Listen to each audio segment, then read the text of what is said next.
Bonjour, aujourd'hui c'est la journée internationale des droits de l'enfant. J'aimerais profiter de cette occasion pour, moi aussi, célébrer les droits des enfants. Seulement, je suis encore et toujours forcé de constater que ces droits dont on nous parle tant sont quasi inexistants. Donc il va m'être difficile de les célébrer. À la place, je vais plutôt essayer de mettre au jour cette inexistence de droits chez les enfants pour contribuer à ce qu'un jour futur, tout le monde puisse avoir une véritable occasion de les célébrer. La Journée internationale des droits de l'enfant a donc lieu le 20 novembre, date à laquelle la Convention internationale des droits de l'enfant, la CIDE, a été adoptée par l'ONU en 1989. Aujourd'hui, ce traité, qui est composé de 54 articles, a été ratifié par la quasi-totalité des États, dont la France. Mais le 20 novembre, c'est aussi la date d'adoption de la Déclaration des droits de l'enfant de 1959, qui a fait apparaître cette notion de droit de l'enfant. La déclaration a ensuite été en quelque sorte améliorée pour devenir, 30 ans plus tard, la CIDE, texte de référence international en termes de protection des droits des enfants et largement promu par l'UNICEF. Son objectif, tel qu'on peut le lire dans son préambule, c'est de conférer une protection spéciale aux enfants et pour cela leur octroyer des droits spécifiques. On va regarder ça.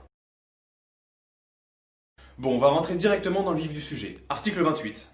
Les États parties reconnaissent le droit de l'enfant à l'éducation et en particulier, en vue d'assurer l'exercice de ce droit progressivement sur la base de l'égalité des chances, ils rendent l'enseignement primaire obligatoire et gratuit pour tous. Cherchons l'erreur. On va repasser un coup. Les États parties reconnaissent le droit de l'enfant à l'éducation, ils rendent l'enseignement primaire obligatoire. Comment, dans la même phrase, a-t-on pu attribuer à un groupe de personnes un droit à une chose en même temps qu'une obligation à la même chose? Parce que là, par un procédé, moi qui m'est totalement occulte, ils ont réussi à rendre un droit obligatoire. Par définition, un droit, c'est une possibilité, c'est un choix, ce n'est pas quelque chose de pénalisant. Enfin attendez, on peut jeter un coup d'œil à la définition s'il faut. Bon voilà, c'était juste un coup d'œil, mais ça confirme bien qu'il s'agit d'une faculté dont on dispose pour prendre une décision. Et bien pourtant, cette idée de droit obligatoire, elle a été adoptée par l'Assemblée Générale des Nations Unies il y a maintenant 31 ans et elle n'a jamais été rectifiée. Ratifiée oui, mais pas rectifiée. Ça n'a donc choqué personne ou très peu de monde. Pourtant, je suis persuadé que si ce texte concernait les droits des adultes et non ceux des enfants, on aurait eu droit à de vives réactions à coup sûr. On aura donc du mal à croire à une simple étourderie dans la rédaction du traité, d'autant plus qu'il a été élaboré pendant une dizaine d'années avant d'être accepté sous sa forme actuelle, ce qui a laissé quand même le temps à ses rédacteurs et au Comité des droits de l'enfant des Nations Unies de le relire. Il y a alors une question qui me paraît toute légitime de se poser.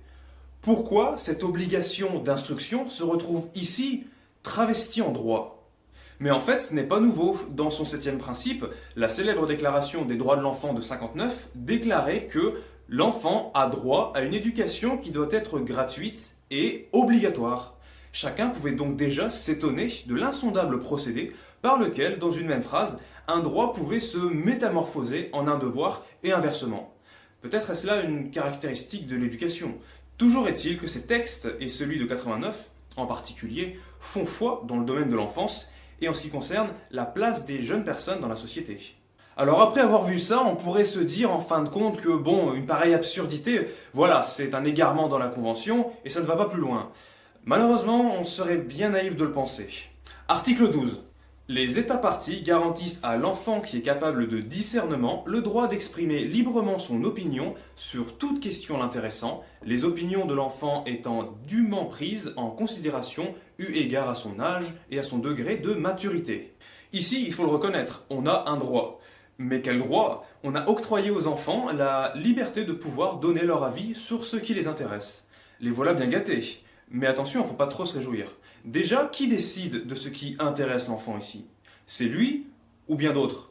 Et puis surtout, vous avez lu, comme moi, ce droit, ce tout petit droit qui consiste à pouvoir dire ce qu'on pense, est en fait pris en sandwich par deux modalités qui viennent le réprimer.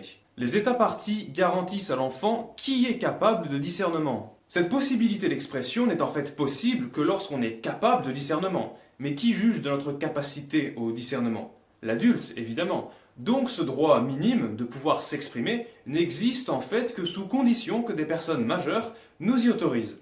Ces personnes majeures se retrouvent en position de donner ce droit quand elles le souhaitent et de le reprendre quand elles le souhaitent. Mais aussi, les opinions de l'enfant étant dûment prises en considération eu égard à son âge et à son degré de maturité. Ça renforce la première contrainte en y ajoutant le facteur âge, qui est une condition qui permettra ou qui ne permettra pas de laisser le plus jeune donner son avis. Et la question du niveau de maturité est là aussi laissée au bon jugement de l'adulte. Et puis, on nous parle d'âge, oui mais lequel? On nous parle de degré de maturité, oui mais avec quelle méthode d'évaluation on peut l'estimer?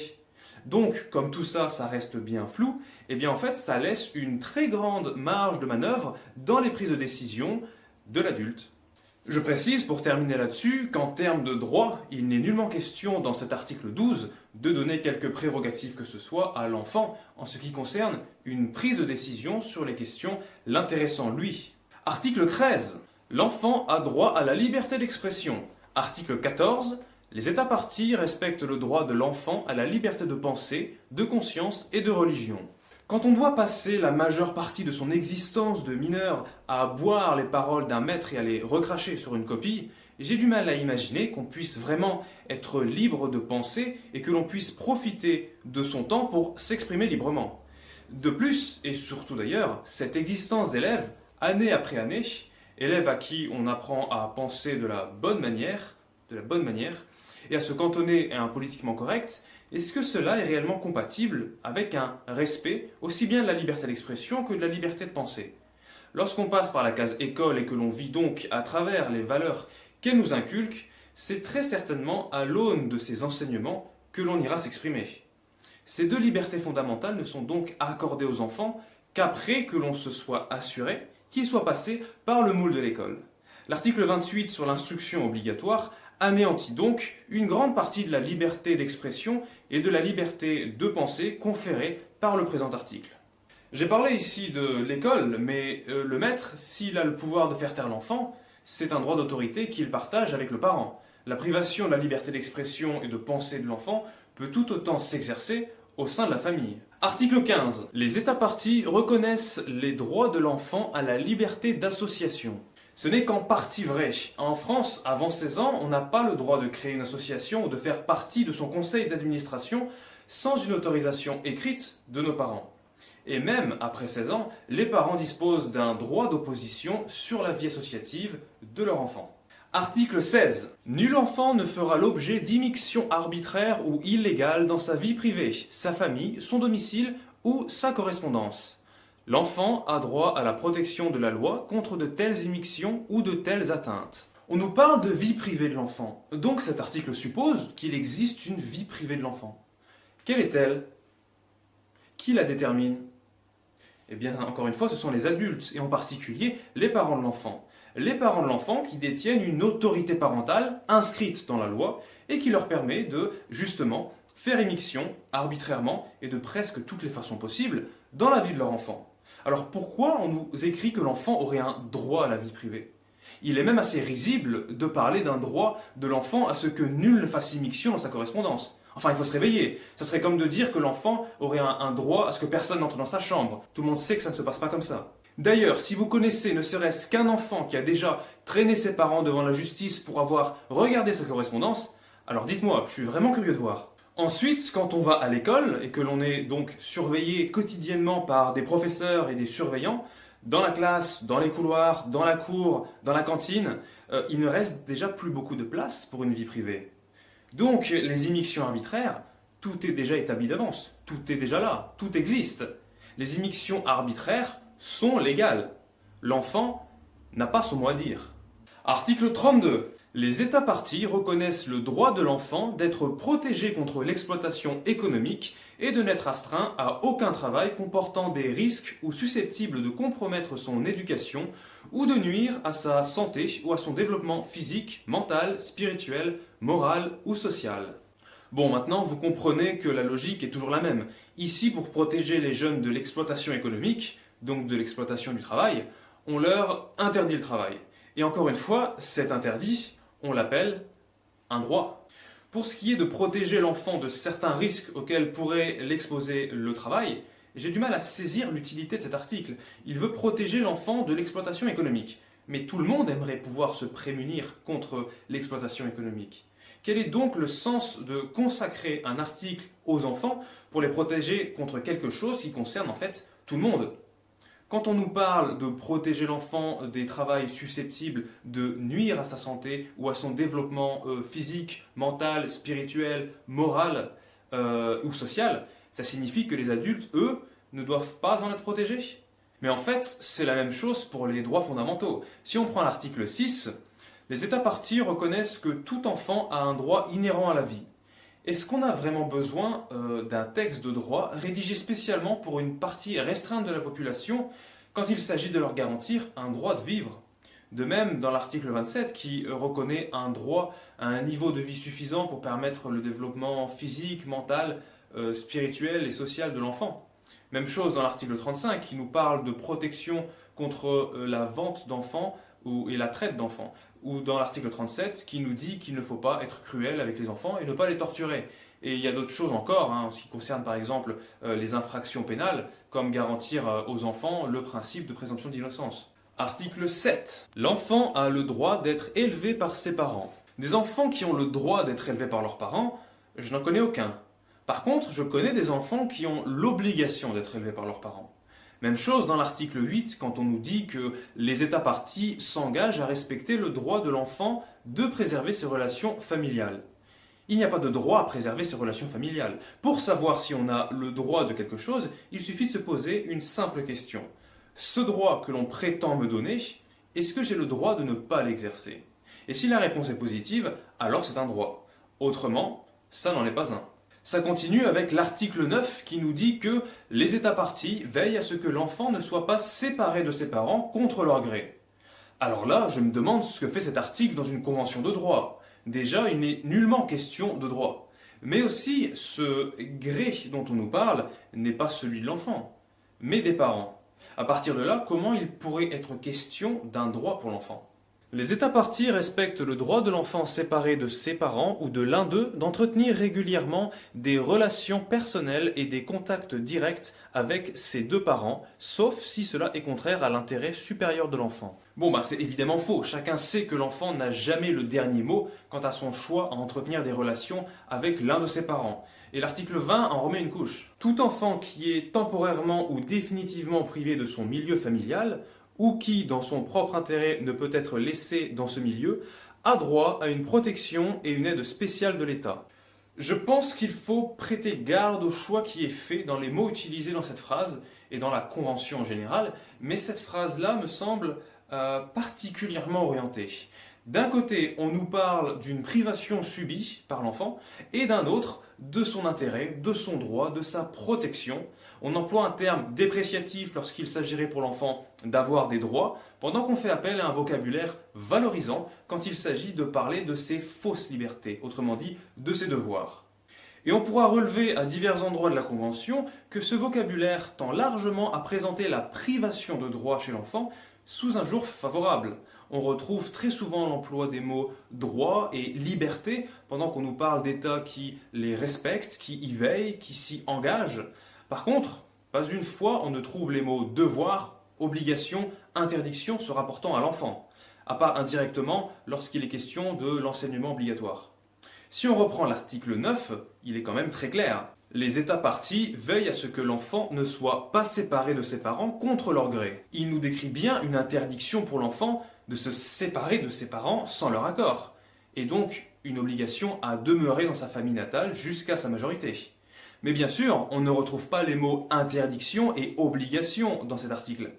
Ça ferait un peu tâche sur un traité qui se prétend être une convention de droit. La CIDE a aussi repris la notion d'intérêt supérieur de l'enfant qui avait été introduite dans la Déclaration des droits de l'enfant. Mais cette notion, qui est reprise de multiples fois, n'est jamais définie. Et là aussi, ça laisse un grand champ libre à l'interprétation. Mais comme on est dans un texte qui vise le droit objectif, je ne suis pas certain que cette formule d'intérêt supérieur de l'enfant soit très judicieuse.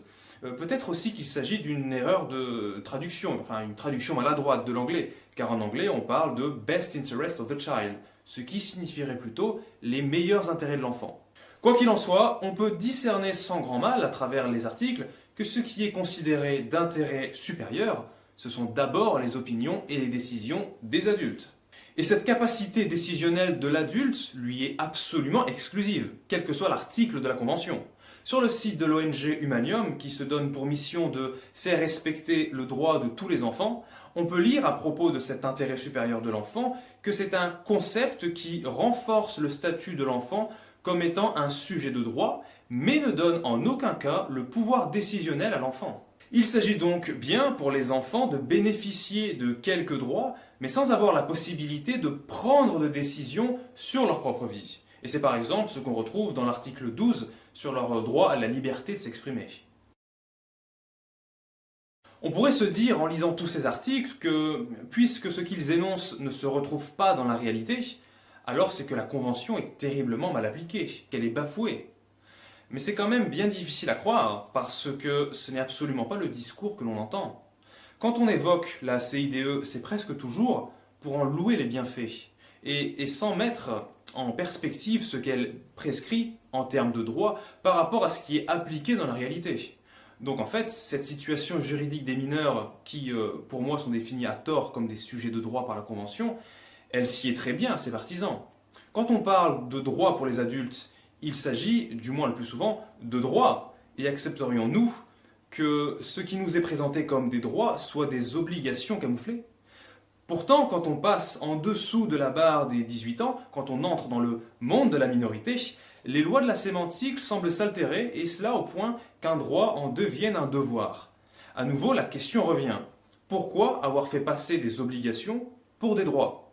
Même si on valide l'idée saugrenue d'un droit obligatoire, cette convention a bien été rédigée dans un but, elle doit bien servir des intérêts. Je vais partager quelques pistes de réflexion. Premièrement, on peut régulièrement s'apercevoir que les droits qui sont ici faussement attribués aux enfants, ce sont finalement les adultes qui en bénéficient. Les parents dans la plupart des cas. Le droit à l'éducation concerne le parent, car c'est lui qui a le droit d'éduquer son enfant comme bon lui semble, à quelques détails près, et en le plaçant, dans la très grande majorité des cas, à l'école. Le droit à la liberté de s'exprimer de l'enfant, comme on l'a vu, est fortement restreint par le droit de s'exprimer de l'adulte, car c'est ce dernier qui jugera si l'enfant a finalement ce droit ou non, selon son âge et l'estimation qu'il fera de son degré de maturité. On a un article 12 qui renforce le droit aux adultes à voir leur liberté d'expression primer sur celle de l'enfant, et dans tous les cas, aucune prise de décision ne revient à l'enfant. Les droits aux libertés d'expression et de pensée sont de la même façon très atténués dans la mesure où professeurs et parents détiennent une autorité qui limitera largement l'usage de ces libertés. Le droit auquel il est donc fait référence ici, c'est à celui de l'adulte à pouvoir être le gestionnaire de l'expression et de la pensée de l'enfant. Le droit à la liberté d'association est fortement régi par la volonté parentale à accepter ou à refuser les engagements associatifs des enfants. Il s'agit donc plus d'un droit aux parents à s'opposer au choix de leur enfant que d'un droit de l'enfant à s'associer librement. Le droit à la vie privée ne semble empêcher en rien les parents et les autorités sociales de s'ingérer dans la vie privée des enfants. Tout porte à croire au contraire que depuis 30 ans, la vie privée des jeunes est toujours plus mise à mal. L'article 16 fait donc plutôt référence au droit des adultes à nier la vie privée de l'enfant afin de mieux passer outre.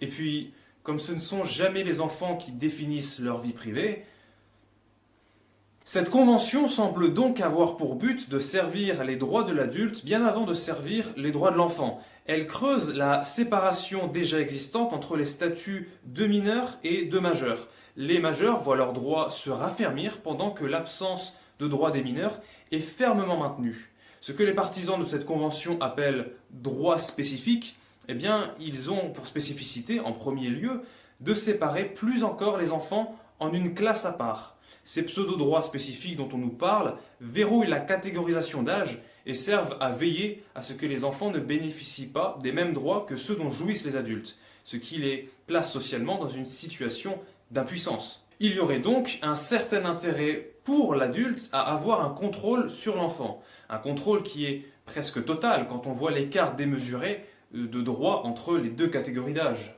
Une autre raison qui pourrait expliquer cette fausse convention de droit, c'est que sa rédaction pourrait en quelque sorte venir apporter un confort dans la conscience de ceux qui en bénéficient réellement. Nous avons à peu près tous le besoin de nous sentir bienveillants envers nos progénitures, envers nos élèves quand on est professeur, et de faire les meilleurs choix pour eux. Mais cette volonté de bien faire peut se trouver contrariée par notre besoin de contrôle sur les enfants. On arrive à une opposition, un traité qui va valoriser les droits de l'enfant, son bien-être et sa protection, au moins en apparence, et tous les discours qui iront dans le même sens, eh bien ils pourront nous mettre plus à l'aise avec l'idée de détenir un si grand pouvoir sur la volonté de l'enfant. Ce pouvoir n'existerait alors que dans l'intérêt de l'enfant. C'est sans doute ce besoin de bonne conscience qui nous a dissuadés de faire le choix de l'honnêteté et de reconnaître que les enfants n'ont quasiment aucun droit et que nous ne souhaitons pas leur en donner. Un choix donc qui ne nous aurait pas poussé à rédiger de fausses conventions de droit. Mais maintenant, puisque ce sentiment de bonne conscience est venu s'assimiler aux idées de contrôle et de surveillance de l'enfant, alors il faudra accentuer l'exercice de notre pouvoir sur lui si l'on veut se sentir encore plus bienveillant, encore plus bien traitant. Parce que si cet écart de pouvoir fait doucement de nous des espèces de dominateurs, nous préférerions être des dominateurs bienveillants. Or, je pense que tout le monde sera d'accord avec moi si je dis que notre contrôle sur la vie des enfants n'a cessé de croître ces dernières décennies. Pour nous prémunir de cette différence de pouvoir que nous avons instituée entre nous et les plus jeunes, et qui nous place dans une situation de toute puissance, nous nous voyons donc devoir, paradoxalement, la favoriser en employant divers procédés pour en atténuer les mauvaises conséquences, au moins en apparence encore une fois. Je reviendrai certainement sur tout ça, mais c'est notamment comme ça qu'une idée présentée comme visant la protection et le bien-être des enfants suffit le plus souvent à persuader les gens qu'à cette fin, à peu près toutes les mesures sécuritaires imaginables peuvent être envisageables. Souvent, elles sont d'abord vues comme passablement acceptables, puis enviables, pour enfin devenir indispensables. Pour terminer, mon constat sur la Déclaration des droits de l'enfant, vous le devinez, c'est qu'elle pourrait difficilement plus mal porter son nom. C'est que, dans le meilleur des cas, ce qu'on leur offre aux enfants, ce sont des sous-droits au rabais, comme me disait une personne dernièrement. C'est-à-dire qu'on leur lance vraiment les miettes. Leurs droits, vous savez, ce sont un peu les raclures du fond de la marmite. Et si je m'en tenais à ça, j'aurais un discours encore un peu teinté d'optimisme. Je pense que vous vous serez aussi maintenant aperçu que ce traité est avant tout une longue liste de devoirs, d'obligations et donc aussi d'interdictions faites aux enfants. Ainsi, elle devrait bien plutôt s'appeler la Convention internationale des devoirs de l'enfant. Bien avant de rendre l'enfant sujet de droit, elle le maintient comme l'objet du droit des autres. Et bien qu'elle ne soit pas un texte de loi et qu'elle ait donc une portée juridique très limitée, cette convention est importante pour sa forte symbolique et parce que la presque totalité des États se sont engagés à la respecter. Rappelons-nous enfin que, évidemment, aucun enfant n'a participé à la rédaction de la Convention internationale des droits de l'enfant, la si mal nommée. Je reviendrai probablement sur les possibilités de droit qui sont aujourd'hui ineffectives chez l'enfant. Je suis passé rapidement dessus, je pense qu'elles mériteraient qu'on s'y attarde, qu'on les creuse. On pourra donc voir ce qu'impliquerait l'existence de certaines libertés aujourd'hui interdites chez les moins de 18 ans, dans quelle mesure elles pourraient être possibles, le changement de paradigme social qui s'en suivrait, etc. Là, dans cette vidéo, il s'agissait de discuter des droits de l'enfant, de voir ce qu'il en était. Merci d'avoir suivi cette vidéo, n'hésitez pas à partager vos idées, à la prochaine.